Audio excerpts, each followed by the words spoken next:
तारा आहे ती तुम्ही जर 11 आणि 12 नंबरच्या लेणीमध्ये गेले तर तिथली जी एक उग्र तारा आहे तिच्या कपाळावर तिसरा डोळा आहे. तिच्या कपाळावर तिसरा डोळा आहे. तिला उग्र तारा म्हणतात.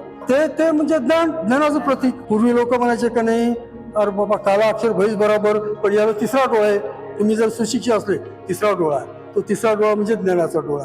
तर ते गौतम बुद्ध जे दाखवले ना तर त्याच्या बाजूचा जो माणूस आहे त्याला तिसरा डोळा दाखवलेला आहे. लेणी क्रमांक 11 मधील जो सूर्यप्रकाश बुद्धांच्या मूर्तीवर पडतो तो प्रवेशद्वारातून मूर्तीच्या आत जाऊन तो सूर्यप्रकाश मूर्तीवर पडताना दिसतो.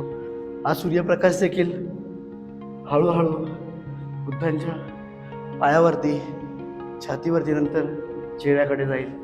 हे बघा जसं जसं सूर्य मावळत चाललेला आहे तसं तसं सूर्यकिरण तथागत गौतम बुद्धांच्या मूर्तीकडे जाताना दिसत आहेत.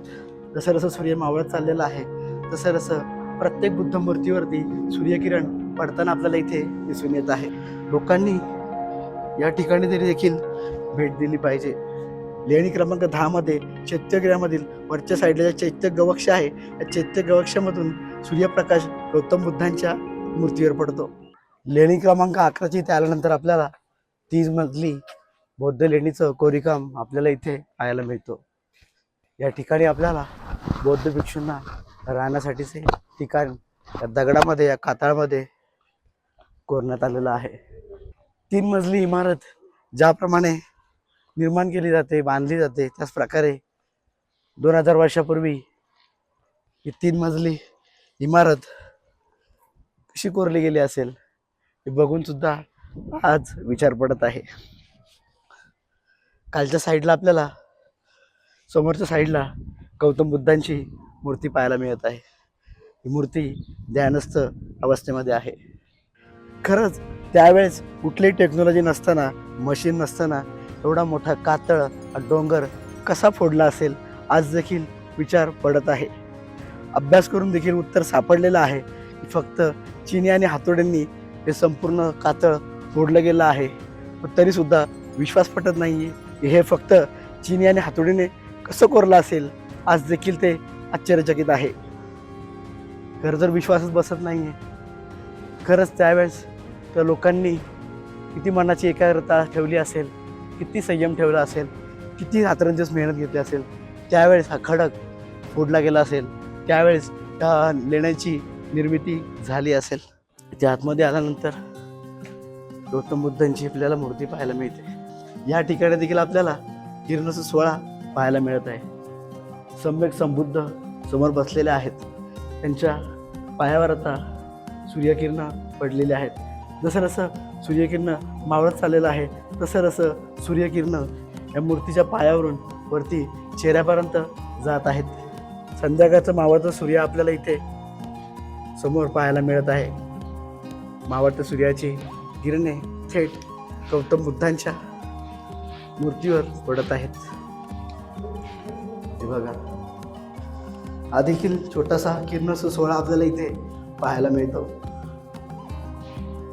छान आकाराचं हे लेणीचं कोरीवकाम झालेलं आहे. अजून थोड्या वेळ थांबल्यानंतर आपल्याला ही सूर्याची किरणे हळूहळू वरती जाताना आपल्याला पाहायला मिळतील. सध्या सूर्यकिरण आपल्याला बुद्धांच्या पायावर पडताना दिसत आहे हातावर पडताना दिसत आहे. हळूहळू पोटावरून छातीपर्यंत एक सूर्यकिरण येणार नंतर ते सूर्यकिरण बुद्धांच्या चेहऱ्यावर देखील पडताना दिसून येतील.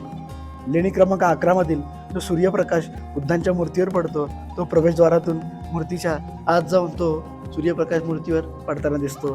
लेणी क्रमांक 10 मध्ये चैत्यगृहामधील वरच्या साईडला चैत्य गवक्ष आहे या चैत्य गवक्षामधून सूर्यप्रकाश गौतम बुद्धांच्या मूर्तीवर पडतो. खरंच तो क्षण अविस्मरणीय आहे. खरंच तो क्षण लक्षात राहणार आहे. वरती जाण्यासाठी इथे आपल्याला मार्ग दिसत आहे.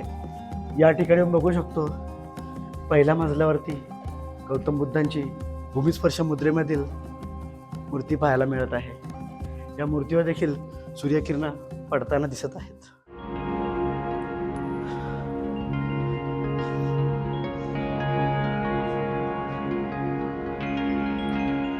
जर पाहिलं इथे देखील सेंट्रल ब्लॉकमध्ये तथागत गौतम बुद्धांची मूर्ती कोरण्यात आलेली आहे.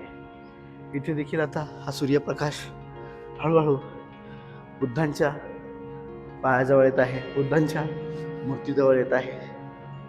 हे बघा, हा सूर्यप्रकाश देखील हळूहळू बुद्धांच्या पायावरती, छातीवरती, नंतर चेहऱ्याकडे जाईल. मला असं वाटलं होतं फक्त लेणी क्रमांक 10 मध्येच हा किरणोत्सव सोहळा पाहायला मिळतो, पण लेणी क्रमांक 11 मध्ये देखील आपल्याला हा किरणोत्सव सोहळा इथे दिसून येत आहे. सूर्यप्रकाशाची किरणे मावळताना थेट बुद्धांच्या मूर्तीवर येताना दिसून येत आहेत. लोकांनी या ठिकाणी तरी देखील भेट दिली पाहिजे. हे देखील पाहण्यासारखं आहे. इथे देखील आपल्याला एक गौतम बुद्धांची मूर्ती पाहायला मिळते. ही मूर्ती देखील भूमिस्पर्श मुद्रेमध्ये मूर्ती पाहायला मिळत आहे. लेणी बंद होण्याचा टाईम झालेला आहे. पटापट आपण वरती जाऊन येऊ आणि ही लेणी कव्हर करू.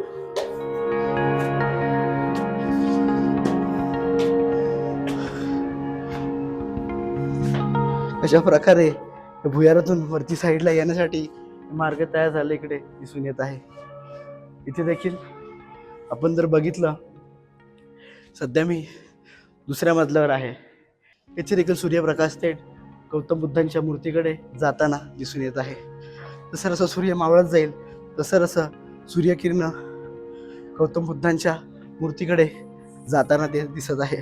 इथे पण आतमध्ये आलात, इथे देखील याच प्रकारचं सूर्यकिरण बुद्ध मूर्तीकडे जाताना दिसून येत आहेत. बंद करण्याची वेळ आहे. गौतम बुद्धांची इथे मूर्ती आपल्याला पाहायला मिळत आहे. ही मूर्ती धम्मचक्र मुद्रेमध्ये मूर्ती पाहायला मिळत आहे. हे बघा, जसं जसं सूर्य मावळत चाललेला आहे तसं तसं सूर्यकिरण तथागत गौतम बुद्धांच्या मूर्तीकडे जाताना दिसत आहेत. पुढे देखील आलात, इथे देखील आपल्याला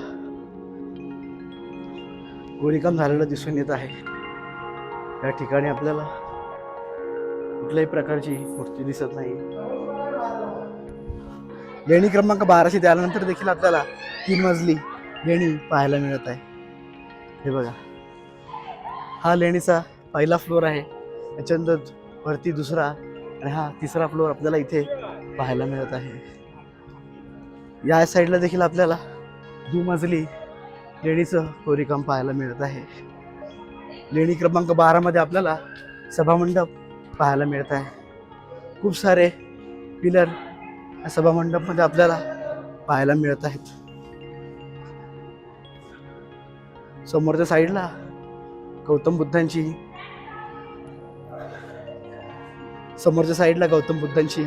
मूर्ती पाहायला मिळत आहे. हे बघा, सूर्यकिरण देखील बुद्धांकडे हळूहळू जाताना इथे दिसून येत आहेत. भव्य अशी तथागत गौतम बुद्धांची मूर्ती पाहायला मिळत आहे. दोन्ही साईडला देखील गौतम बुद्धांच्या मूर्तीचं कोरीकाम झालेलं इथे दिसून येत आहे. जर मूर्ती पाहिली, ध्यानस्थ अवस्थेमध्ये गौतम बुद्धांची मूर्ती पाहायला मिळत आहे. या साईडला देखील आपण पाहिलं, या साईडला देखील आपल्याला गौतम बुद्धांची अप्रतिम अशी मूर्ती दगडामध्ये कोरण्यात आलेली आहे. लवकरात लवकर ही लेणी तुम्हाला दाखवण्याचा मी प्रयत्न करतो. लेणी बंद होण्याची वेळ झालेली आहे, त्यामुळे ही लेणी कव्हर करणं कठीण जात आहे. या ठिकाणचं शिल्प हे नष्ट झालेलं आहे.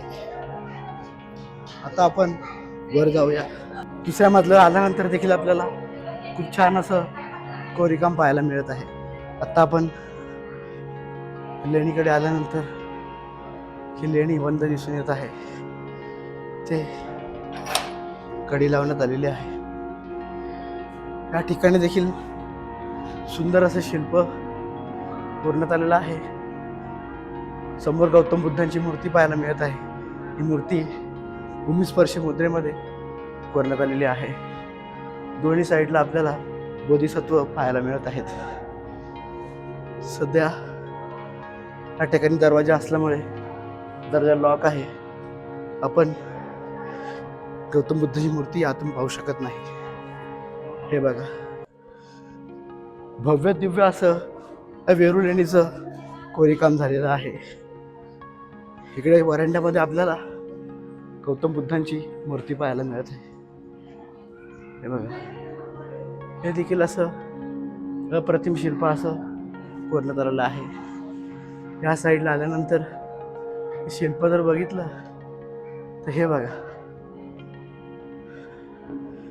हे देखील अप्रतिम शिल्प इथे कोरण्यात आलेलं आहे. त्या शिल्पाच्या डोक्यावरील जे मुकुट आहे त्या मुकुटावरती तथागत सम्यक संबुद्ध यांची मूर्ती इथे कोरण्यात आलेली आहे.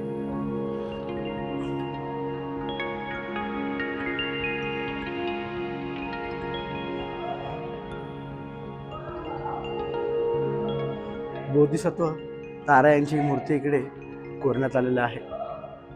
हे बघा, ही महिला शिल्प आहे. यांच्या डोक्यावर देखील आपल्याला जे मुकुट आहे त्या डोक्यावर आपल्याला स्तूप पाहायला मिळतो. या मूर्तीच्या डाव्या हातामध्ये आपल्याला कमळ शिल्प पाहायला मिळत आहे. इकडे आल्यानंतर हे देखील सुंदर, हे देखील जबरदस्त शिल्प इथे कोरण्यात आलेलं आहे.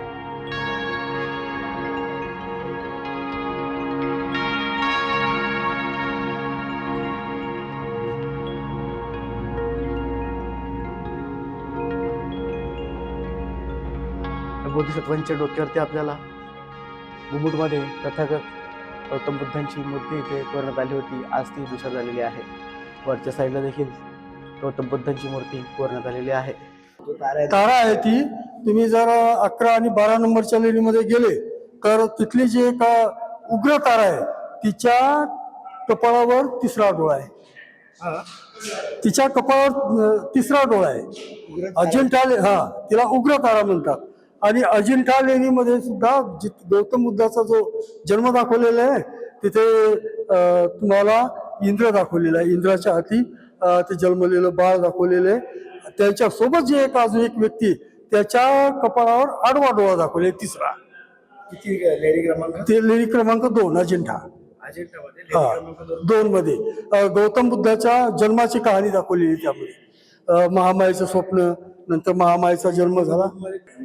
ते म्हणजे ज्ञानाचं प्रतीक. पूर्वी लोक म्हणायचे का नाही, अरे बाबा काला अक्षर भैस बरोबर, पण याला तिसरा डोळा आहे. तुम्ही जर सुशिक्षित असले तिसरा डोळा आहे. तो तिसरा डोळा म्हणजे ज्ञानाचा डोळा. तर ते गौतम बुद्ध जे दाखवले ना, तर त्याच्या बाजूचा जो माणूस आहे त्याला तिसरा डोळा दाखवलेला आहे. इकडे समोर देखील गौतम बुद्धांची मूर्ती कोरण्यात आलेली आहे. आता लेणीच्या आउट साईडला अंधार पडत आहे, त्यामुळे हे शिल्प व्यवस्थित आपल्याला दिसत नसेल. लेणीकडे वरती जाण्यासाठी देखील हा रस्ता इकडे तयार करण्यात आलेला आहे. लेणी क्रमांक 12 इथे आल्यानंतर आपण तिसऱ्या माळ्यावरती आलेलो आहोत.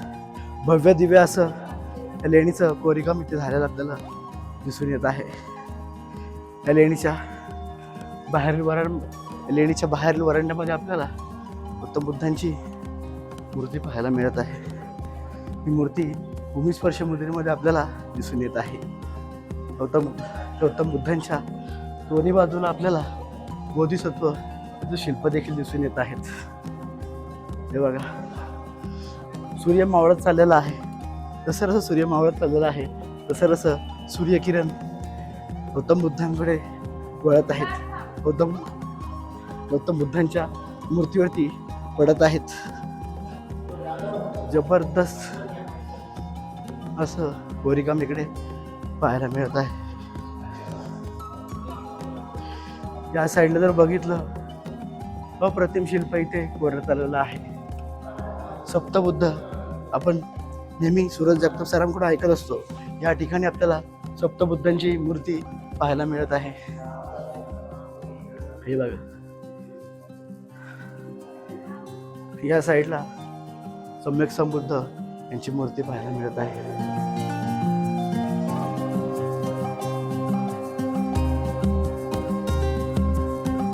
त्या साईडला देखील याच प्रकारचे शिल्प आपल्याला पाहायला मिळत आहे. मधोमध भागी गौतम बुद्धांची भव्य दिव्य अशी मूर्ती कोरण्यात आलेली आहे. ही मूर्ती देखील भूमिस्पर्श मुद्रेमध्ये आपल्याला पाहायला मिळत आहे. हे बघा, सप्तबुद्ध यांची मूर्ती इथे आपल्याला पाहायला मिळत आहे. खूप जबरदस्त हे शिल्प इथे कोरण्यात आलेलं आहे. कान्हेरी लेणीवरती आपल्याला सप्तबुद्धांची ती मूर्ती पाहायला मिळते. चैत्यगृहाच्या बाहेरच्या साईडला ते लहान आकाराच्या मूर्ती आहेत. इथे जर आल्यानंतर भव्य दिव्य अशी मूर्ती आपल्याला इथे गौतम बुद्धांची पाहायला मिळत आहे. इथे देखील शिल्प कोरण्यात आलेलं आहेत. जितकं फिरू तितकं कमीच वाटत आहे. वेळ अपुरा पडत आहे. सर्वच लेणी दाखवणं कठीण जात आहे. प्रत्येक शिल्प कव्हर करणं कठीण जात आहे. या ठिकाणी देखील आपण बघू शकतो सूर्यकिरण बुद्ध मूर्तीकडे येताना दिसत आहे. जसं जसं सूर्य मावळत चाललेला आहे तसं तसं प्रत्येक बुद्ध मूर्तीवरती सूर्यकिरण पडताना आपल्याला इथे दिसून येत आहे. हे बघा, हळूहळू त्या बुद्ध मूर्तीवरती सूर्यकिरण पडताना दिसून येत आहे. जसं जसं सूर्य मावळत जाईल तसं तसं ते सूर्यकिरण बुद्ध मूर्तीकडे पडत जातील. त्या साईडला सुद्धा त्याच प्रकारे दृश्य आपल्याला दिसत आहे. आतमध्ये आल्यानंतर आपल्याला गौतम बुद्धांची मूर्ती पाहायला मिळते. लेणी क्रमांक 12 मध्ये आपल्याला तिसऱ्या मजल्यावरती वरच्या साईडला गौतम बुद्धांची मूर्ती पाहायला मिळत आहे. सूर्य मावळत चाललेला आहे. सूर्यकिरण आता हळूहळू बुद्ध मूर्तीकडे जाताना दिसून येत आहेत. हे बघा, इथे देखील सूर्यकिरण बुद्ध मूर्तीकडे जाताना दिसत आहे. हे बघा, हळूहळू भव्य दिव्य अशी गौतम बुद्धांची भूमिस्पर्श मुद्रेमध्ये मूर्ती पाहायला मिळत आहे. लेणी क्रमांक 12च्या समोर देखील आपल्याला या मूर्तीवरती सूर्यकिरण पडताना आता दिसून येत आहे. सूर्य आता जसं जसं मावळत चाललेला आहे. ज्या खालच्या साईडच्या ज्या लेण्या आहेत त्याच्यावर देखील आता सूर्यप्रकाश पडताना दिसून येत आहे.